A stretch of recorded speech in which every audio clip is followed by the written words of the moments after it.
찬송가 314장 부르심으로 금요일 새벽 예배를 시작하겠습니다.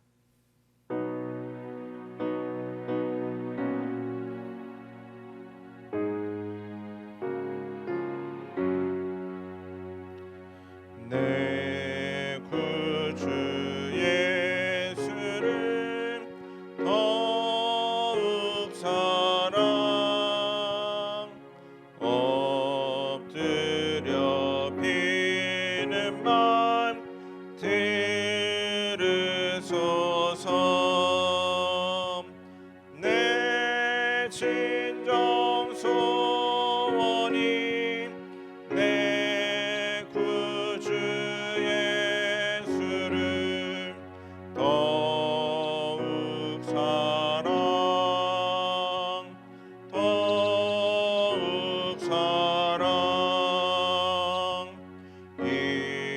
이전엔 세상 나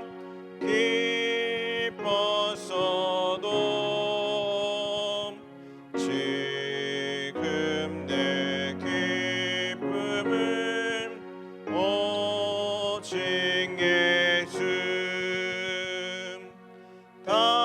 다만 내 비는 맘 내 구주 예수를 더욱 사랑 더욱 사랑. 이 세상 떠날 때 찬양하고 숨질 때 하는 말 이것일세. 다만 내 비는 말 내 구주 예수를 더욱 사랑 더욱 사랑.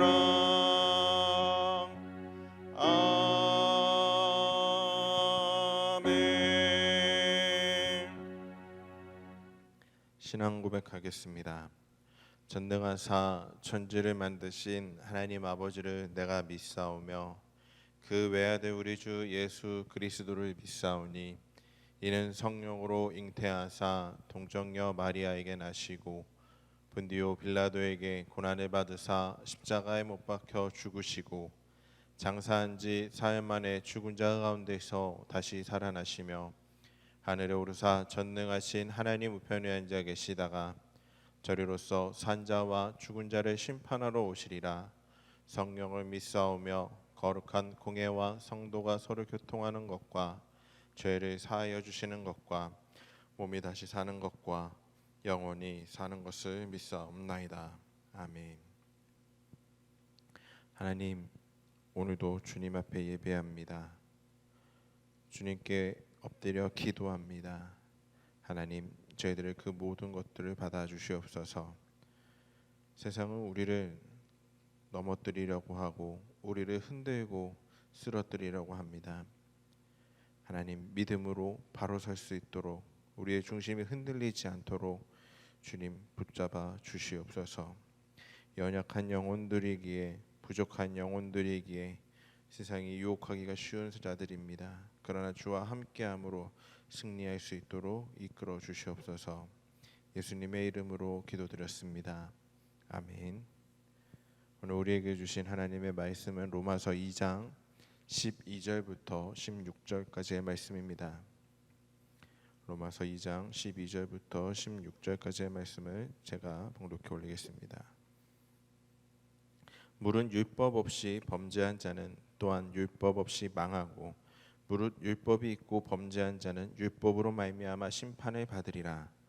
하나님 앞에서는 율법을 듣는 자가 의인이 아니오 오직 율법을 행하는 자라야 의롭다 하심을 얻으리니 율법 없이 이방인이 본성으로 율법의 일을 행할 때에는 이 사람은 율법이 없어도 자기가 자기에게 율법이 되나니 이런 이들은 그 양심이 증거가 되어 그 생각들이 서로 혹은 고발하며 혹은 변명하여 그 마음에 새긴 율법의 행위를 나타내느니라.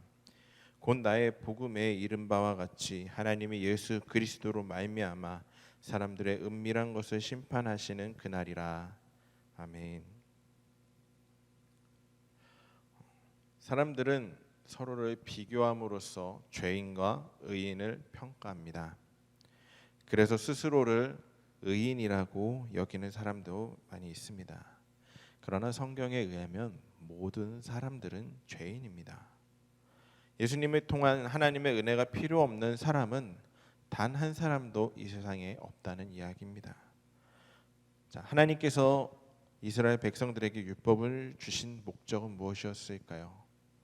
무엇이 죄인지 알게 하기 위함이었습니다. 율법이 없으면 자기가 무슨 죄를 범하고 있는지 알 수 없기 때문이었습니다.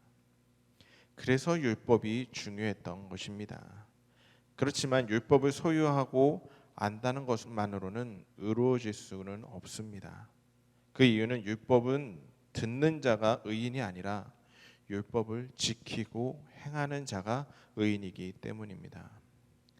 그런데 율법을 지킴으로 의로움을 얻기 위해서는 모든 율법을 완벽하게 지켜야 합니다. 의로움의 기준은 완전하신 하나님의 그 거룩하심이기 때문입니다. 그렇게 어느 누구도 율법을 지킴으로는 의롭다 하심을 얻을 수가 없었습니다. 왜냐하면 그 율법을 완벽하게 지킬 수 있는 자들은 없기 때문이죠. 유대 율법주의자들의 착각이 바로 자신들은 이방인들과 달리 하나님의 율법을 받은 선민으로 거룩한다고 여기는 것입니다. 또한 율법 조항을 형식적으로 준수하는 것으로 자신들이 경건하고 의롭다고 착각하는 것입니다. 그들은 율법을 통해 자신들의 죄를 깨닫기는커녕 오히려 이방인들과 자신들을 구분하며 우월감을 느끼는 교만에 빠지게 됩니다. 처음에 이야기했던 것처럼 율법을 주신 이유가 무엇이었냐면 죄인지 아닌지를 제대로 알기 위함이었는데, 유대인들은 죄를 알게 원했던 것이 아니라 이방인과 나는 하나님의 사람이라는 것을, 하나님께 택한 백성이라는 것을 구분짓기 위한 한 방편으로 율법을 이야기했던 것입니다. 그래서 예수님께서는 율법주의자들을 회칠할 무덤이라고 칭하심고 외식적인 행위를 정죄하셨던 것입니다. 하지만 오히려 그들은 율법을 제정하신 예수님을 율법으로 정죄하는 악한 일을 행하게 되죠. 그리고 예수님을 반란죄를 뒤집어 씌워 십자가형을 받도록 그들은 모의하는 나쁜 행동을 하게 됩니다. 그들은 스스로 거룩한 척을 했지만 결국에는 하나님의 아들을 죽임으로써 하나님의 심판을 받을 수밖에 없는 사탄의 자식임을 스스로 증명했던 것입니다. 율법이 죄를 깨닫게 하므로 율법을 받지 않은 이방인들은 정죄받을 근거가 없지 않느냐는 의문을 가질 수가 있습니다. 이방인들은 율법을 가지고 있지 않기에 이게 죄인지 아닌지 구분할 수 없게 그들은 정죄함을 받을 근거가 없지 않냐라는 이 말입니다. 바울은 율법을 받지 않더라도 양심에 따라 율법의 일을 행하면 스스로 율법이 된다고 말했습니다. 이것은 하나님께서 사람에게 주신 양심을 근거로 한 이야기입니다. 죄로 인해 양심도 타락하기는 했지만 양심의 그림자는 남아 있어서 어느 정도의 율법의 기능을 한다는 것입니다. 그렇기 때문에 이방인들도 율법을 받지 않았기 때문에 정죄받을 근거가 없다고 핑계할 수가 없는 거예요. 하나님의 말씀을 모르는 사회에서도 사실 살인과 도둑질, 범법 행위들을 하면 법으로 금하고 벌을 주는 것은 인간의 마음에 남아있는 보편적인 마음의 율법을 따른 것입니다. 보편적인 양심에 따라 그들에게 이것이 잘못된 것임을 알려주고 있습니다. 율법을 받은 유대인이나 율법이 없는 이방인이나 모두 하나님의 거룩하심에는 이르지 못하고 심판을 받을 수밖에 없는 존재라는 사실을 우리는 기억해야 될 줄 믿습니다. 그래서 예수님의 보혈의 능력으로 죄사함을 받은 은혜가 유대인이나 이방인에게나 모두에게 필요한 것입니다. 자신이 하나님 앞에 설 수 없는 죄인임을 깨닫고 죄를 자백하고 회개하는 자만이 영벌의 심판을 면하고 영생의 복을 받게 된다는 사실을 기억하시기 바랍니다. 예수님은 심판받을 수밖에 없는 죄인들을 구원하시려고 우리의 죄값을 당신의 생명으로 대신 지불하셨습니다. 그러므로 우리들은 그 은혜에 감사하며 하나님 앞에 영광과 찬송을 돌려야 합니다. 또한 세상에서 하나님의 뜻을 이루는 복음의 도구가 되어야 됩니다. 사랑하는 성도 여러분, 모든 사람이 죄인이라는 말씀은 모든 사람에게 복음이 필요하다는 것을 의미하고 있습니다. 우리만 가지고 있는 것이 아니라 모든 사람들에게 하나님의 복음과 하나님의 그 사랑이 필요하다는 거예요. 저와 여러분은 구원의 은혜를 누릴 뿐 아니라 예수님의 보혈이 필요한 세상 모든 사람에게 복음을 전함으로 그들도 구원의 은혜를 누릴 수 있도록 사용받을 수 있는, 오늘 하루도 하나님의 그 구원의 은혜를 세상 가운데 전할 수 있는 저와 여러분들이 되기를 주님의 이름으로 간절히 소망합니다. 찬송가 314장 우리 1절 한 번 더 찬양하시고 함께 기도하겠습니다.